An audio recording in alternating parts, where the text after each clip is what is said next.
অনেক বড় একটা মাহাত্তা হচ্ছে পেট্রোল পাম্প। গাড়ি এখানে শত শত গাড়ি পার্কিং করার ব্যবস্থা আছে।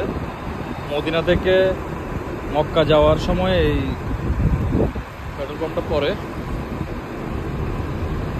অনেক বিশাল, মনে হচ্ছে 1000-2000 গাড়ি এখানে রাখা যাবে, এত বড়। এটা আসলে মানে আমরা মক্কা থেকে মদিনা যাওয়ার পথে যাত্রা বিরতি, জোহরের টাইম নামাজ পড়ার জন্য যাত্রা বিরতি দিয়েছে। সব গাড়ি এখানে দাঁড়ানো আছে, ঢুকতেছে বেরোচ্ছে শত শত গাড়ি।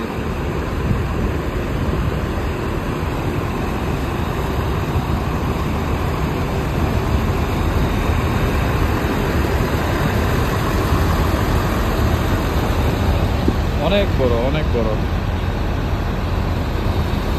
পাম্পটা হচ্ছে ওখানে।